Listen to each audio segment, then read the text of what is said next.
What's up, y'all? You're listening to the Extra Point College Football Podcast. I'm your host, Jacob Carnes, joined as always by my co-host, Daniel Hammock. Daniel, we're going to have another packed episode, but we're going to get in and out of this as quickly as we can, not because we're rushed, just because people only have so much time to listen. So, Yes. Brian Kelly to LSU, we're going to lead off with that. We have to talk about that. Daniel, then we have conference championship games to pick. And lastly, we're going to pick our predicted college football playoff based on the results that we think will happen on Saturday.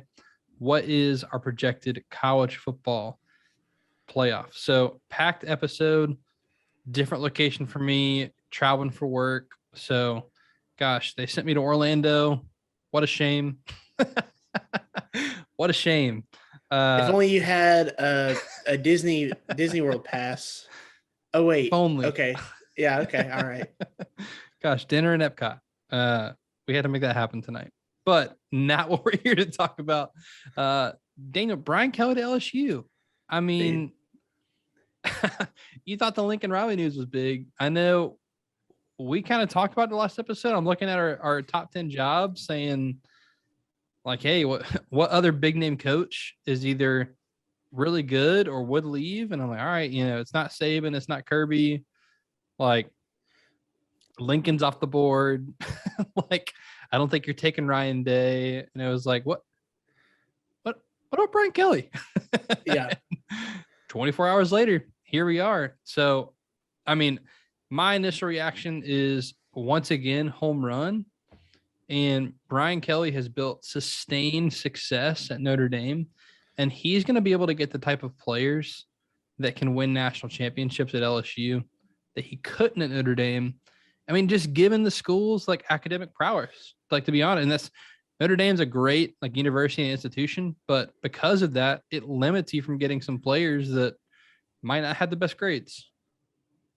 Yeah. So obviously credit to you, Jacob, because you brought this name up while we were recording last time. I was a little shocked because it is very much not a typical cookie cutter cultural fit like we were expecting.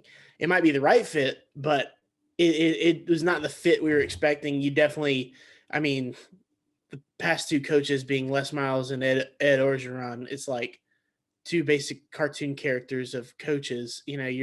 It's like you're not expecting someone who's going to be taken seriously. So I think about this in two different ways. So obviously from the Brian Kelly side of things, obviously it is a great opportunity for him to, win a national championship potentially. Like, he's already established his resume at Notre Dame, winning as coach in Notre Dame history. I think he's hit his head on the ceiling a little bit. From Brian Kelly to get to the national championship, I think that he has the clearest path. Basically, if he wins all his games at LSU, he's in. There's no question about it. He has access to more players, all kinds of players. So I think that he'll be able to do a little. I just think he's going to be able to maximize his own personal recruiting. I think it's going to look similar to what LSU already does recruiting, because I don't think that. I mean, that's a machine in and of itself because of the state and everything like that. It adds him an opportunity to play a conference championship game where he does not currently have that. So right now they would be sitting at home twiddling their thumbs like Notre Dame is. He'll have the opportunity to, if he is in the playoff hunt, to do that. Now, the flip side is that he simply is going to have a lot more competition because he's going to be playing in the very best division in all of college football. So it's just deep. Everybody's got a good coach, so you better come ready to give it your all every week. Now, he'll have the resources to do so, but I'm interested. I think it's great. From the LSU side of things, home run, slam dunk. If you could pick one coach, I mean, I thought it was Lincoln Riley, and you just got the most proven guy. So and Lincoln Riley may have been too fun and gun for LSU. Maybe they needed a little bit more of a strict leader that's more organizational, more of a CEO type, similar to when Nick Saban was there. They had a lot of success then. I think it doesn't really matter who the coach is at LSU. It's going to get done the right, the championship will be won. But I like what you said, Jacob. Brian Kelly has shown that he has an ability for sustained success, and that's what LSU's looking for. Coach O, sure, he could stand up in front of the players, get them pumped up. He could recruit like crazy, and they could find lightning in a bottle for the 2019 season, have the greatest season potentially ever of a college football team. But then they also went 5-5 and 6-6 and had a terrible culture, even though they had someone like Ed Orgeron who seems like a great culture guy. So players at this age need discipline, and I think Brian Kelly's the right man for the job. I'm excited to watch it. I'm going to credit Josh Pate for this. This was on his show tonight, actually, recording this on Tuesday night. And so I'm going to, and I was already feeling this way. He helped me put it into words. I think Brian Kelly's a better hire than Lincoln Riley. And if LSU had their choice of the two, I think Brian Kelly was the better choice. And here's why. Lincoln Riley was handed a Ferrari at Oklahoma. I'm not saying he can't build a program. He might be 100% capable. We're going to get to see it at USC because he's going to have to build a program there. We just haven't seen it because Bob Stoops left while Oklahoma was good. He didn't wait until they were going 4-8 and they're saying, hey, will you like voluntarily retire because we don't want to fire you? Like he handed him a program that was already winning the Big 12 every year. And that's when he took over. Brian Kelly built Notre Dame from the ground up. And aside from 1 4-8 season, again, sustained success. They've been to 2 out of the last 3 college football playoffs. And they might get a one this year. He won't be the coach for it. They're at least in the conversation. They're in the conversation again. They're 11-1. So as home run, as far as coaching hires go, it's so hard to grade because we don't know what's going to actually happen. We don't see their staffs yet. But for an actual coach that would leave another school, because I do think there's a couple at the top that are cemented in. I think they got the best possible coach that would leave a school. 100%. I completely agree with you. So huge for LSU, excited for what's to come. I mean, this coaching carousel is one for the ages on top of the, copyright Josh Pate Renaissance season that we already had in college football this year. I'm excited for SEC Media Days next year. Brian Kelly. That's quite the change up from Coach O for LSU, huh? For Media Days. You'll be able to understand Brian Kelly. A poor boy sandwich. I can't get over it. Oh goodness, Daniel. Let's talk about some conference championship games. So we've got all Power 5 conferences plus the Sun Belt and the the AAC. I almost said the ACC, the American Athletic Conference. So 7 conference championships. Let's start Friday night. A rematch in the Pac-12, Utah and Oregon. Utah coming in as a 3-point favorite. They're in San Francisco.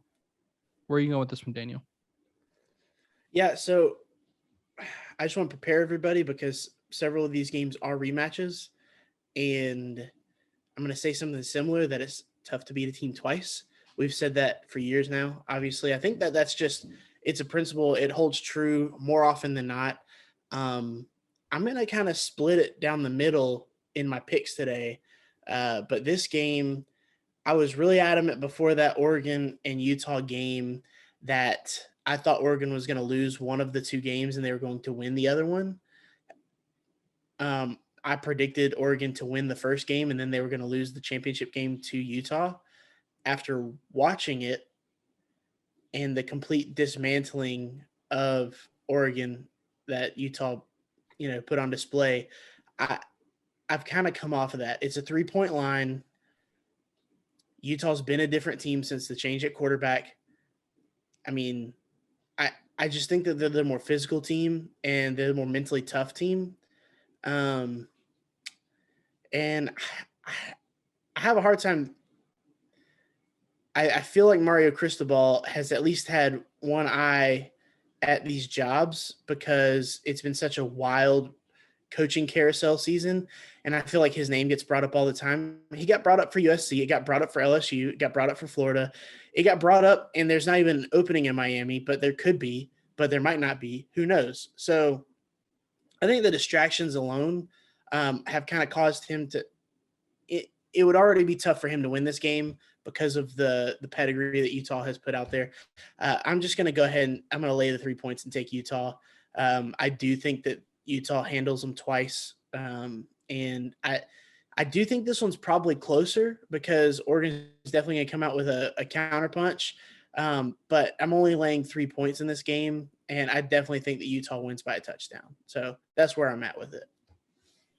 Daniel, I don't know if you remember this. I think this was last year or 2 years ago. We talked about this. We talked about beating a team twice. Yes, it's hard to beat a team twice, but do you want to know the record of teams who rematch in the conference championship game? The winner of the first game is 29-18. So the winners actually win a lot more often than they lose the second time around.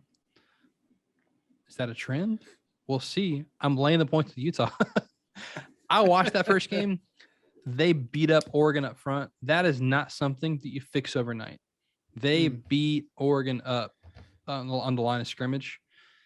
That's one of the hardest things to overcome. It wasn't a scheme advantage. It wasn't fluke plays. They just physically beat Oregon up. I think it's a much closer game than the one in Utah, but that's something I don't know if Oregon can get over that the second time. And side note, if Cristobal is still being considered for some of these jobs, is that a distraction off the field? Because Kyle Whittingham is never going to leave Utah unless it's on his own terms. So I like the motivation factor there as well. I'll lay the 3 points to the Utah Pac-12 champs.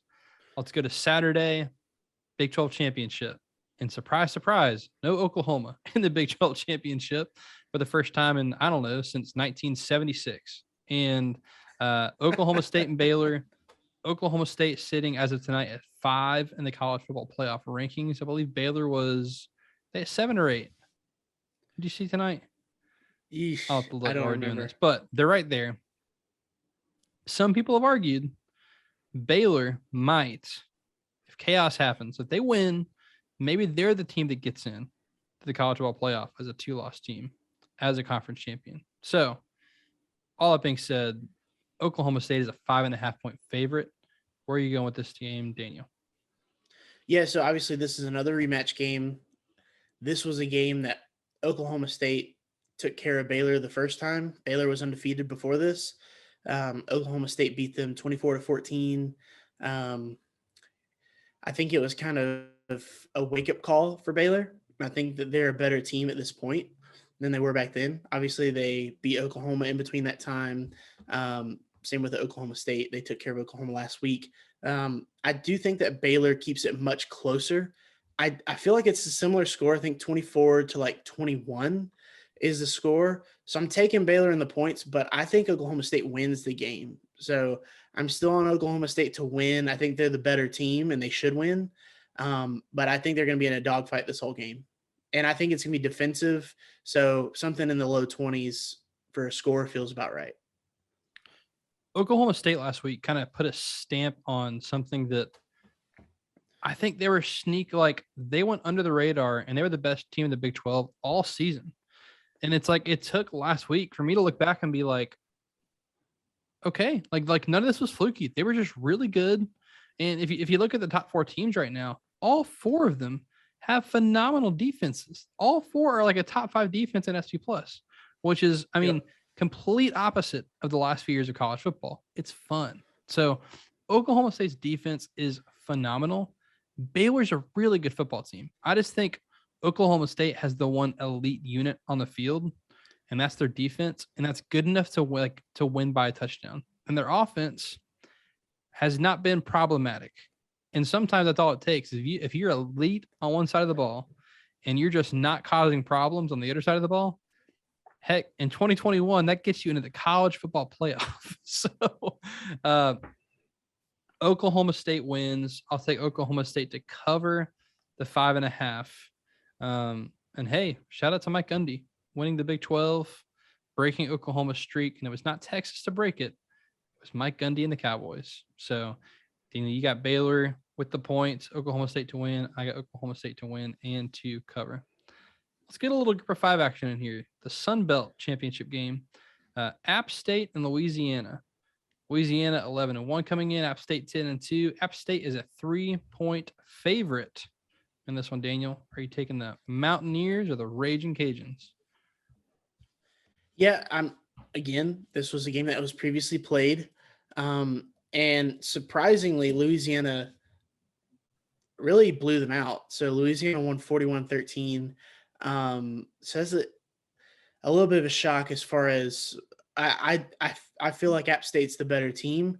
So the fact that they played that way early in the season is surprising. I think that as the season has gone on, Louisiana's been winning a lot of close games, and App State has been controlling games and beating them up. I also think that the Billy Napier going to Florida is going to be a factor for Louisiana. I was a little surprised this line is only 3. I think that that's with respect to the previous matchup. Why it's not, 7. At least I think 7 points is really where I feel strong at this. I think App State wins by at least a touchdown. So App State, they're the better team. They've been the better team the second half of the season. Transitive property or whatever, head to head, it's important, but like they're going to get an opportunity to avenge a loss. And I think that App State's the kind of team that can avenge it. And really, I mean, when they beat Coastal this year, that was kind of like a check mark. And then from that point on, it's been like just beating teams by at least 2 and 3 scores every game since then. So, I just think App State's the better team this coming Saturday. I think they win by at least a touchdown, probably about 10 points though. So I'm really curious as to what kind of factor Billy Napier is going to play in this. Obviously, he's coaching the game, but how many feet out the door does he have? 1. 2, how do the players show up? Because this can go one of 2 ways. I think the knee-jerk reaction is they're going to quit on him and this will be a blowout to App State. But this is not, Notre Dame's head coach leaving for LSU, like that, or Oklahoma's head coach leaving for USC. That very much seems like betrayal on the surface level, sideways moves. Right. For Billy Napier, this is working your butt off, building up a Group of 5 program, getting a big Power 5 job, not just getting a dream job. Yeah. A dream job. So does it have the opposite effect? Is it the players are like, we get it. Let's play hard for them. Let's go out Sunbelt champs. All that being said, I'm going to lean on the previous one in that I don't think that everyone thinks that way. It's just what's right in front of you. That's your coach is looking for another school. So I'm going to question a little bit the motivation for Louisiana. It's only 3 points. I'm with you. I will lay the 3 with App State. App State's been super efficient. Their offense has been great, but their defense is what's been solid. That's their best unit on the field. So I think they hold Louisiana. I'm with you by a touchdown in the 20s. So App State back Sunbelt champs. The big one, Daniel, top 4 matchup, number 1 Georgia, number 3 Alabama in the SEC championship. And for the first time since 2015, the Alabama Crimson Tide are underdogs. Georgia is a 6.5-point favorite in Mercedes-Benz Stadium this Saturday. This is the big one, Daniel. Where are you going for the SEC championship game? Yeah, the last time they were underdogs, it was against Georgia as well. And I believe it was 38-10. So, of course, Kirby Smart was coaching on the other side for that game. So, this one, it's funny because it's weird to see Alabama as an underdog. It's weird to see Alabama plus points. That's odd. It's also weird to see Georgia this year favored by less than 10 points, 14 points, stuff like that, especially the second half of the year where they've really put the foot on the gas and the schedule lightened up. They had that middle stretch where they played some good, some good SEC competition. And towards the end, they were able to kind of dominate and just kind of take over. So not since the Clemson game has Georgia played in a one score game. I think every game since then they've won by at least 3 scores. So Alabama will be the most talented team that Georgia has played all year. I've got a couple concerns because I know that Georgia has stayed banged up all year. It's a credit to coaching staff and to the recruiting that the roster is as deep as it is, because they've had guys out all year in every game, it seems like, but they're able to still put the same product, the same show out there. Will Anderson is obviously a freak for Alabama on the defensive line or outside linebacker. He's an edge rusher. So Georgia is currently not sure if they're going to have their starting left tackle, Jamari Sawyer. Left tackle Broderick Jones has been playing in his place. He's also a former 5-star. So, yeah, the depth is there. I think the experience, though, in these big games, Jamari Sawyer has played Alabama multiple times. Broderick Jones has not. He redshirted last year as a freshman, played a little bit this year at Georgia, has played in every game, but usually he's coming in with the second team when it's not necessarily mop-up duty, but they're just getting him work in the middle and late parts of the game. Jamari Sawyer is their starter. So if there's one part that kind of concerns me if I'm, looking on the Georgia side, it's that I do think that Will Anderson is able to kind of beat Broderick Jones on some plays. Now, that being said, the coaches know that as well. So I think he's going to have help. They're going to, chip and block to that side. And Will Anderson's not always going to line up over Broderick Jones. So, and who knows, Jamari Sawyer might play. So that's a concern that I have. As far as on the defensive side for Georgia and the offensive side for Alabama, it was very lucky that Jamison Williams targeting play was in the first half of last week's game. So he'll be there for this entire game. I do think he changes their offense a good bit, as far as he's a guy that they can count on like third down and just getting first downs. They can even dump short stuff to him and he can get first downs. So he's big for keeping drives alive, which I think was their biggest problem against Auburn last week. So it's going to be interesting to see how this plays out for Georgia and Alabama, because I do think it's perfect that Alabama is really good at offense and has the better quarterback in this game, and Georgia's strength is defense. I think that it's kind of similar to, I think Georgia's offense is better than Alabama's defense. So I think not a lot gets talked about with that. I think Georgia's been very efficient all year. If I'm going to pick a team, I'm going to pick Georgia to win this game. The only thing that goes Alabama's way for me is that they have a quarterback and they have a pass rush. And I think that's the big deal. Or they have a pass rusher, more specifically. They have the coaching pedigree and they have the name that will scare Georgia, if you want to say that. So, but as far as what I've watched this year, Georgia's the better team. I think they win by two scores. I think it's a 2-touchdown game. Score.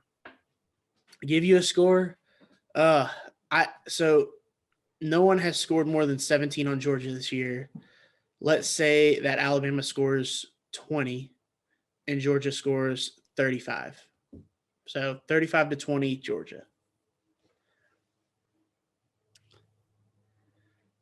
I had some coworkers ask me this week. They said, "Hey, what's your take on the Georgia Alabama game?" And I'm like, this is the one I thought a lot about over the weekend. This is the top 4 matchup. This is a big game. Of course, Georgia and Alabama have a history. I mean, they've played 3 times in the Kirby Smart era. Kirby Smart's 0-3 against his former team. One of them was in the regular season last year against that incredible Bama team. One in an SEC championship, one in a national championship. And Georgia has had a lead in all 3 of those games. And they cannot get this monkey off their back. But I said the same thing similar to you. If you take the logos off the helmet and you look at Team A and Team B and say, what do you think about Saturday? To me, the answer is very clear. One team, since the bye week, and the bye weeks are important. Teams out of the bye week, you kind of see who they are for the rest of the year. One team out of their bye week has won 3 SEC games by a combined 15 points. The other one out of the bye week has won 3 SEC games by 38 points per game. So, I think Georgia's going to beat him, and I don't think it's going to be close. You said 2 touchdowns, 38-17. I think it's 3 touchdowns. And if you're a Georgia fan, I know it probably scares you to hear something like that because it's Alabama. Like, and for everybody, it's Alabama. Alabama is the team that everyone fears, as they should. It is a dynasty. It's the GOAT, Nick Saban. Like, they got something up their sleeve, and Alabama has the better quarterback in this matchup. And so, like, if you're saying who has a coaching advantage and a QB advantage, it's Bama. I still think Georgia wins by 3 touchdowns. Like, That's wild to think in this day and age. Here's the problem. Well, number one, Georgia's offense is incredibly underrated. In Bill Connelly's SP Plus rankings, it is the number 2 offense in the country, not number 2 in number 2 in the whole country. Number 2 offense. They are incredibly efficient. They haven't had to get creative in the fourth quarter of games. They just run the ball because they're up by 3 scores in every game this year. So there's some skewed running numbers because they're doing it because they just want to get healthy and get out of there. Like, there's no reason to lengthen the game at all for Georgia. The downside for Bama with their offense, and Auburn more than exposed it last week, Alabama can't run the ball. And if Brian Robinson's not healthy, which he's not, he's either going to not play or he will not be 100%. If Georgia doesn't have to scheme to stop your run, if they can stop it with just their defensive line and drop back into coverage, like if you've already made yourself one-dimensional against this defense, that is a problem. I don't care what the logo says in the helmet. So I think Georgia wins. I think Georgia wins big, which will, well, depending on how you pick other games, either open up more chaos or kind of shut the door on the chaos with eliminating one team on Saturday. Both come with Georgia and Georgia big. Hope that doesn't come back to bite us in the butt. Let's go back to the group of 5, Daniel. Houston and Cincinnati. Cincinnati undefeated. At this point, win and they are in. Like, I think I still don't, like, if Oklahoma State kills Baylor, do they jump Cincinnati? I don't know. We'll see. That's the only thing with me is everyone's like, win and they're in. I don't know. Anyway, they are 10.5-point favorites against Houston. Daniel, where are you going in the American Athletic Championship game? First of all, it's Houston. Okay. You live in a house or a use? Exactly. No, seeing it at 10 points, I think 10.5 points, I think is respecting the fact that Houston probably is going to come to play.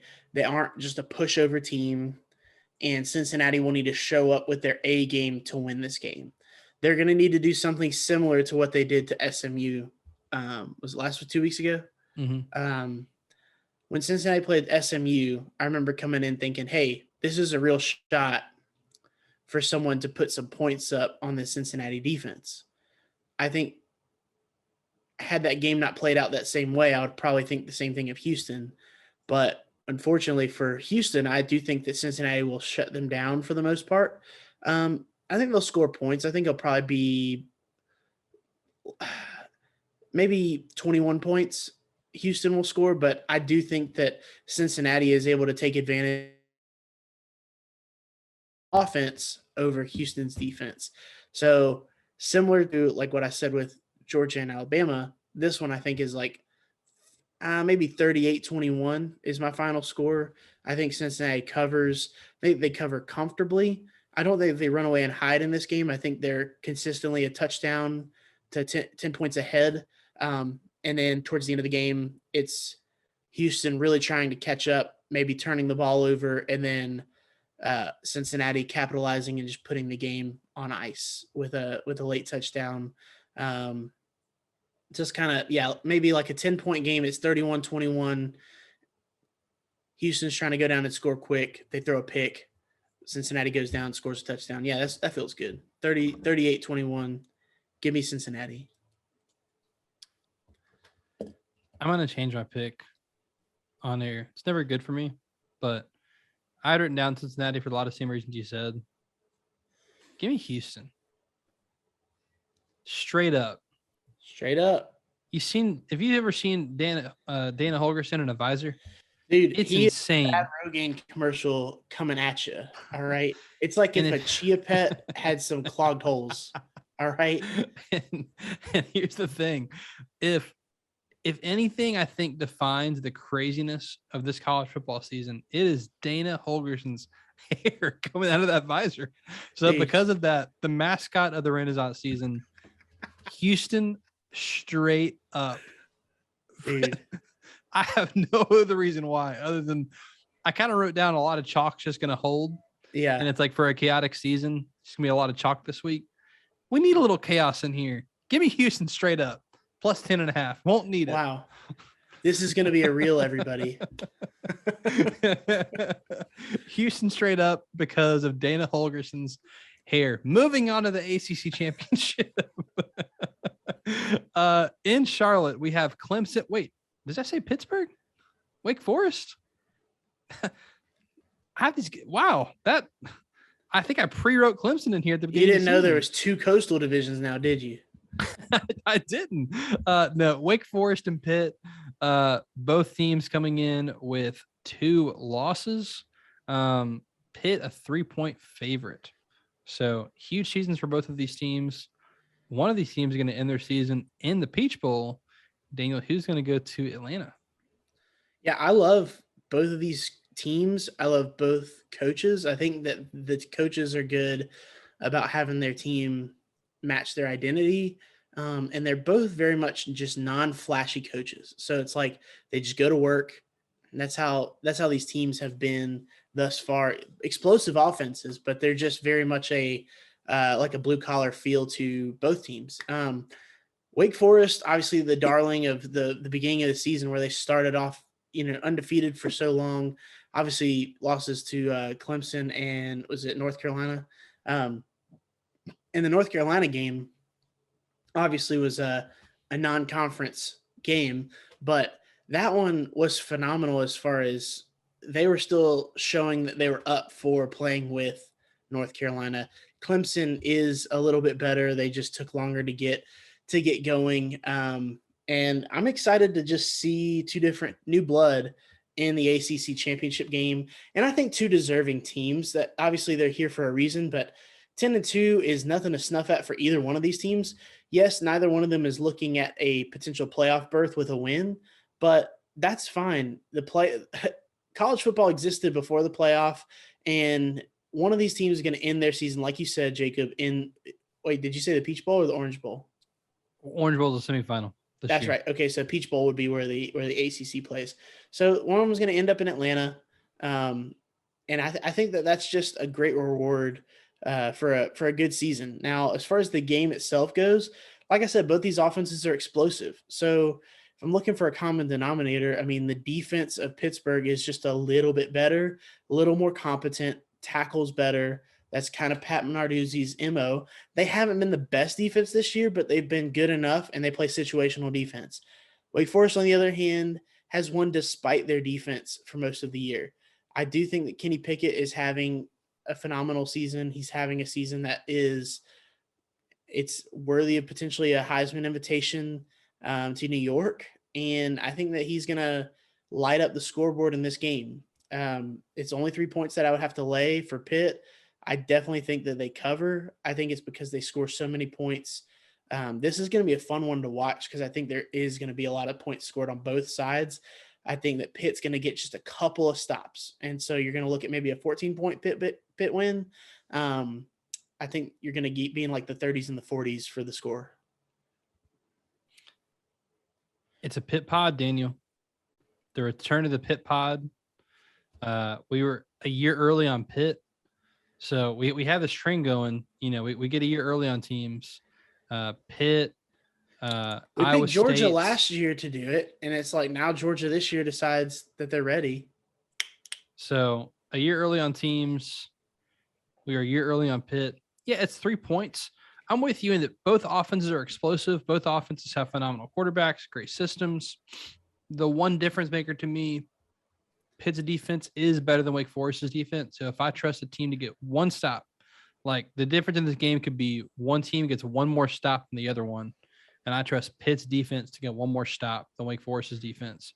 So Pitt by a touchdown.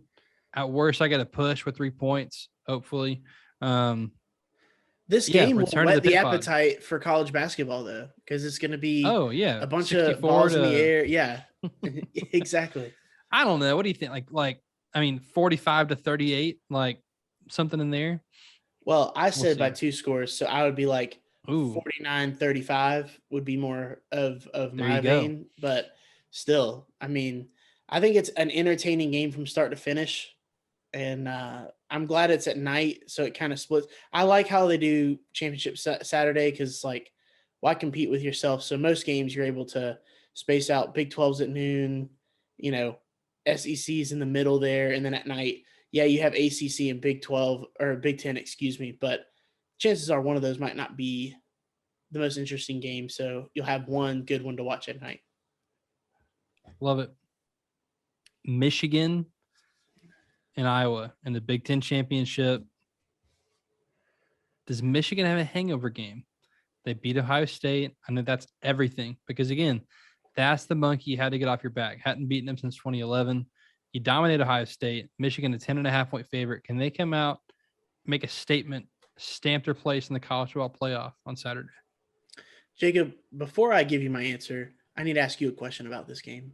Well, about last week. I never got your full on opinion. What did you think of the Michigan uniforms, the all navy? Because I know that you love when they wear the maize pants, the maize and blue. Um, Here's my opinion. I'm glad you asked.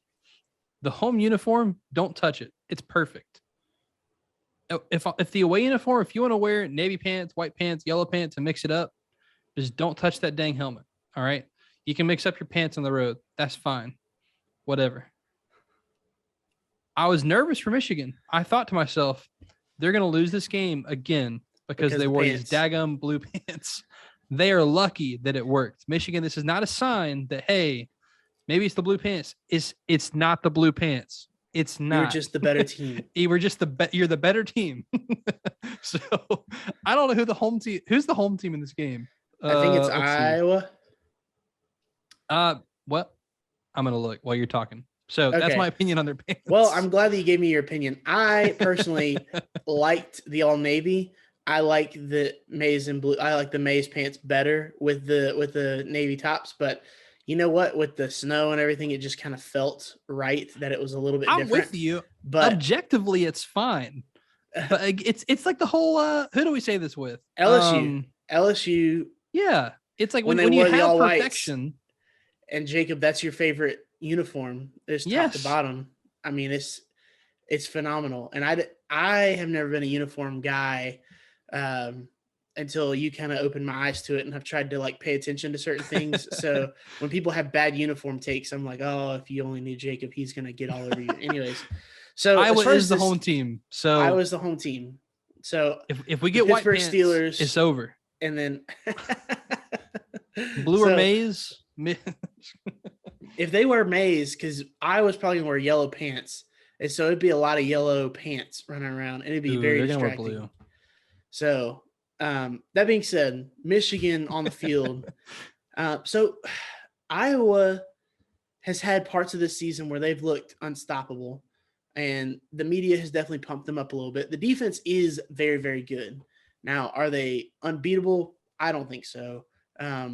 Offensively, they're suspect. I just don't know if I think they know their identity. Their identity is just not very good on offense. So as far as Michigan goes, I think they're really coming into their own. They're comfortable in their own skin.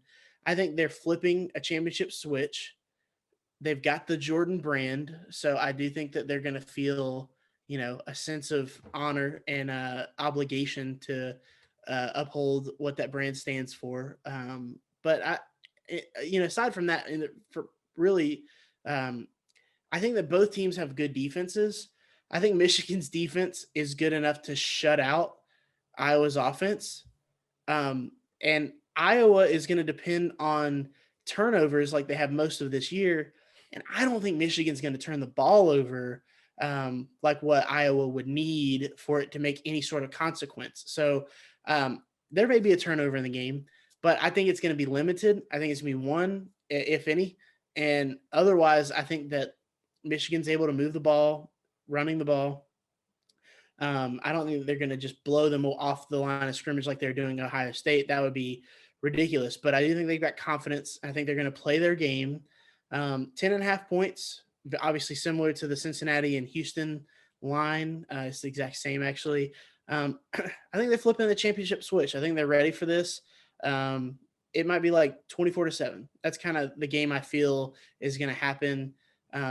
Maybe Michigan scores in each quarter, and it's just like it doesn't seem like a lot. And then at the end of the game, you're like, they've kind of controlled this whole game. Maybe Iowa scores early, and it seems like it's close for a little bit, and then Michigan just kind of takes the air out of the ball, takes the life out of the other team, and they're just good the whole time. And Iowa is inconsistent offensively. So they hang around for a little bit, but then kind of the dam breaks at the end, and we're left with a 3-score difference. Have you watched Iowa's offense this year? It's really, really bad. This game is going to be a blowout, like 30-10, 31-10 kind of blowout. So Iowa's defense is phenomenal. Again, when your offense is doing nothing, it doesn't help your defense at all. And like you said, when you're relying on turnovers to get points, and Michigan is efficient and doesn't drop the ball, doesn't put the ball on the ground because they don't pass a ton, you're not getting a ton of chances to intercept the ball either. Right. And Iowa has absolutely no answer on offense. Is Spencer Petras even going to play? I think that's playing into this line too. Again, even if he does, he's not 100%. And so I just think this is going to get ugly, Daniel. I think Michigan makes another stamp, wins the Big Ten by 3 touchdowns, and goes into the college football playoff as a 2 seed. Yeah. And gets a good matchup. So, I mean, this is huge for Michigan. Again, you're on the biggest stage again. Time to go out and prove it. Prove that you deserve to be here. And I think they do on Saturday. So, Daniel, given our picks, you picked Cincy to cover. So it looks like you wouldn't have anything crazy in your college football playoff. Because if chalk holds, it's some combination of Georgia, Michigan, Cincinnati, Oklahoma State, given how you pick these games. So what order do you think they're in? How do you think the committee ranks them at that point? So if they play the way I've picked it, where it's a narrow win for Oklahoma State and a big win for Cincinnati, I do think that Cincinnati will stay. They'll be the 3rd team. They'll move up one. All the teams will have a conference championship that will be in the playoff. So I think that that's somewhat, I don't want to say symmetrical, or it fits nicely because the ACC champion is going to have 2 losses and the Pac-12 champion will have at least 2 losses. So it's like you feel comfortable leaving those champions out. And so it might work itself out, as the committee has said. I think Georgia is going to be number 1, unquestioned, especially obviously if they beat Alabama, if they beat them the way they did. Michigan, I think, would be number 2. They've proved to this point that they're the 2nd best team. And the Big Ten as a conference has been the 2nd best conference for a long time. So I think that kind of factors in as well. You're not only the team that's done that, but you've won in the conference that's the 2nd toughest. I think Cincinnati would be 3 and Oklahoma State would be 4. So you'd have Georgia and Oklahoma State matching up, and then you'd have Cincinnati and Michigan matching up. Given my crazy, chaotic pick of Houston beating Cincinnati. That you picked on the fly. That I picked on the fly, which is going to work out great. What would happen here, Daniel? Well, Cincinnati would drop out, and Alabama would jump back in. There's another team with 1 loss. Oh, Notre Dame. Coachless Notre Dame in at number 4. They better figure out an interim coach. Their AD said they're not going to have one. They're not going to have a coach for the college football playoff. I don't get it. I mean, That would be the perfect ending to a chaotic season. Is coachless Notre Dame gets in, backdoors their way into the college football playoff because of a loss. I'm with you, though. Even if I get this pick with Houston the points, since he wins, I don't know, man. They might jump. They might put Oklahoma State over Cincinnati. I think the depends on the type of win. I think. Yeah. By both teams, I think. The way that I played it out with Cincinnati winning big and Oklahoma State winning close, that's why I kept it this way. I definitely think it's in play, though, for Oklahoma State to jump them if they have a convincing win or just a competent win and maybe Cincinnati squeaks by Houston. I definitely think it's in play for Oklahoma State to jump them based on the caliber of play. If you're Georgia at the 1 seed, who would you rather play in the first round, Oklahoma State or Cincinnati? Well, they had a tough time with Cincinnati last year, but that was last year. Also, I think Georgia's better. I think Cincinnati's not as good as they were last year. Agreed. Both Cincinnati and Oklahoma State are very defensive teams. I think Cincinnati has a better quarterback. I don't know. I think if you're truly saying it, I think Georgia would probably rather play Cincinnati just because of the depth, the quality of the roster, things like that. Georgia is very good at just wearing teams down. I think they would do that to either one of those teams, to be fair, but between the two, Oklahoma State has more Division I players. So, I think Oklahoma State would probably be a little bit tougher of a game for Georgia. They also have a little bit more of an explosive offense, I guess. But Georgia might also like the fact that Spencer Sanders could be giving them the ball a good bit. So I don't know. Let me ask you this.